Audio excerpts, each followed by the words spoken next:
Yang paragraf 9 ini, seleksi kompetensi teknis tambahan ya. Instansi pusat dapat melaksanakan seleksi kompetensi teknis tambahan dengan menambahkan paling banyak 3 jenis atau bentuk tes ya, setelah mendapatkan persetujuan dari menteri tentunya. Kemudian dalam hal pelaksanaan. Baik, selamat siang Bapak Ibu.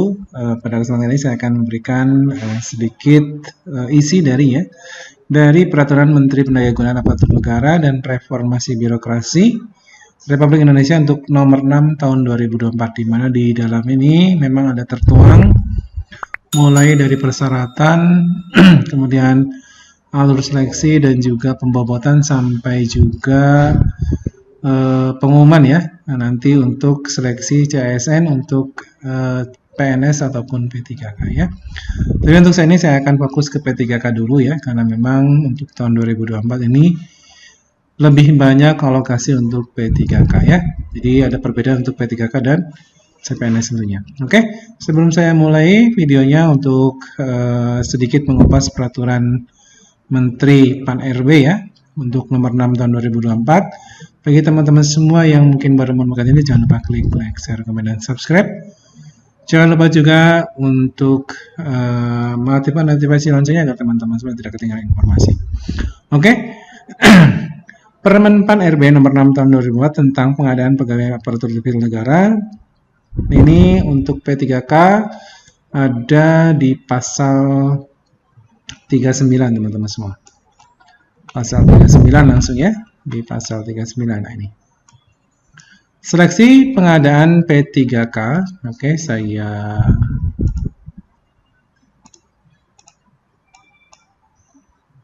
ini tidak bisa di ini ya. Untuk seleksi pengadaan P3K sebagaimana dimaksud dalam pasal 27 ya, dilakukan dengan mempertimbangkan integritas dan moralitas ya. Kemudian untuk yang poin keduanya, penilaian integritas dan moralitas sebagaimana dimaksud pada ayat 1 ini dilaksanakan dengan wawancara. Kemudian seleksi kompetensi dan wawancara sebagaimana dimaksud pada ayat 2 ini dilaksanakan dengan metode CAT BKN. Ini berarti tidak ada perubahan ya dari tahun-tahun sebelumnya ya, masih menggunakan CAT BKN. Kemudian untuk pasal 40 teman-teman semua. Dalam hal instansi pemerintah melaksanakan pengadaan pegawai ASN tingkat instansi, instansi pemerintah dapat melaksanakan seleksi kompetensi wawancara selain menggunakan CAT BKN. Nah, ini ada hal yang lain juga ya, bahwasanya untuk instansi pemerintah ini dapat melaksanakan seleksi kompetensi dan wawancara ini bisa dengan selain menggunakan CAT BKN. Kita lihat saja nanti untuk juknisnya ya seperti apa, karena juknisnya memang belum keluar ya. Kemudian instansi pemerintah yang melaksanakan seleksi sebagaimana dimaksud pada ayat 1 ini menyampaikan mekanisme dan pedoman seleksi pada menteri untuk mendapatkan persetujuan dengan tembusan kepala BKN setelah mendapat rekomendasi pelaksanaan seleksi dari instansi pembina jabatan fungsional paling lambat 10 hari kerja sebelum pengumuman lowongan. Kemudian yang poin ketiga, pedoman seleksi sebagaimana dimaksud pada ayat 2 ini mengacu pada standar kompetensi jabatan fungsional yang paling sedikit memuat A. Jenis seleksi kompetensi, kemudian pokok substansi yang dinilai pada setiap jenis, komisi penguji lembaga, bobot penilaian, kemudian sifat setiap jenis tes menggugurkan atau tidak menggugurkan, kemudian formulir dan aplikasi secara resmi yang dipergunakan untuk tes dan atau penilaian. Yang paragraf 9 ini, seleksi kompetensi teknis tambahan ya. Instansi pusat dapat melaksanakan seleksi kompetensi teknis tambahan dengan menambahkan paling banyak 3 jenis atau bentuk tes ya, setelah mendapatkan persetujuan dari menteri tentunya. Kemudian dalam hal pelaksanaan seleksi kompetensi teknis terdapat jabatan yang bersifat sangat teknis ya, sangat teknis atau keahlian khusus. Instansi dapat melaksanakan seleksi kompetensi teknis tambahan paling banyak 1 jenis atau bentuk tes setelah mendapat persetujuan menteri. Kemudian seleksi kompetensi teknis tambahan sebagaimana dimaksud pada ayat 2 ini tidak dapat berupa tes wawancara. Ingat, tidak dapat berupa tes wawancara ya. Dalam hal ini, instansi melaksanakan seleksi kompetensi teknis tambahan sebagaimana dimaksud pada ayat 1 dan 2 berlaku ketentuan sebagai berikut. Yang pertama adalah seleksi kompetensi teknis tambahan diberikan bobot kumulatif paling tinggi itu hanya 50%. Gitu ya. Dari nilai seleksi kompetensi teknis secara keseluruhan. Jadi ini untuk kompetensi teknis tambahan ini kalau ada nanti hanya bobotnya 50% ya. Jadi kalau untuk 100% untuk kompetensi teknisnya saja berarti nanti yang kompetensi teknis bukan tambahan juga 50% bobotnya.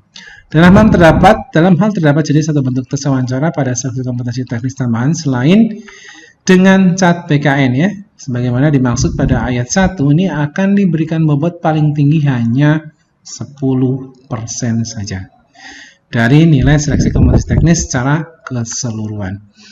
Oke, seleksi sebagaimana dimaksud pada ayat 1 dan 2 dilaksanakan bagi peserta yang telah memenuhi nilai ambang batas kumulatif, seleksi kompetensi manajerial dan sosiokultural, serta nilai ambang batas wawancara.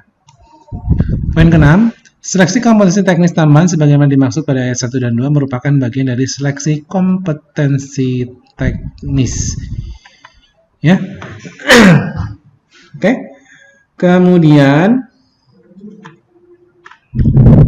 untuk pengolahan hasil akhir seleksi ya. Nah, ini teman-teman semua. Pasal 43, pelamar dinyatakan lulus seleksi jika memenuhi nilai ambang batas dan atau berperingkat terbaik. Jadi nanti ada perankingan teman-teman semua ya. Apalagi yang guru nanti tinggal tunggu saja regulasinya ya. Regulasinya, cuknisnya ya. Jadi nanti lebih jelas lagi. Karena untuk guru, tenaga kesehatan dan teknis juga akan berbeda tentunya ya. Kemudian ketentuan kelulusan seleksi sebagaimana dimaksud pada ayat 1 ditetapkan dengan keputusan menteri ya. Jadi ditunggu saja untuk cuknisnya ya.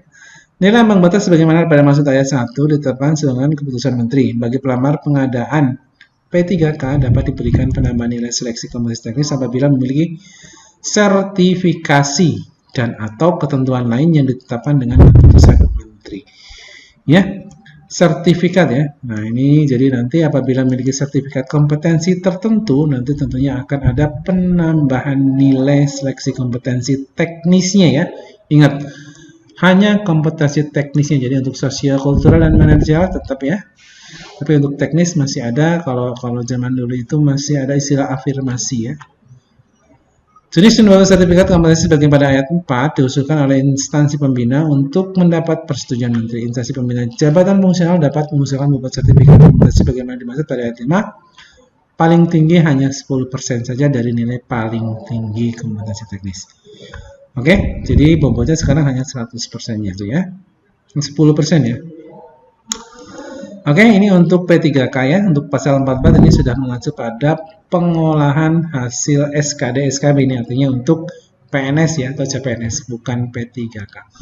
Oke, sementara ini untuk hal yang bisa saya kupas sedikit dari Permen PAN RB ya nomor 6 tahun 2024 ya berkaitan pengadaan aparatur sipil negara, pegawai aparatur sipil negara. Oke, terima kasih. Selamat siang. Assalamualaikum warahmatullahi wabarakatuh.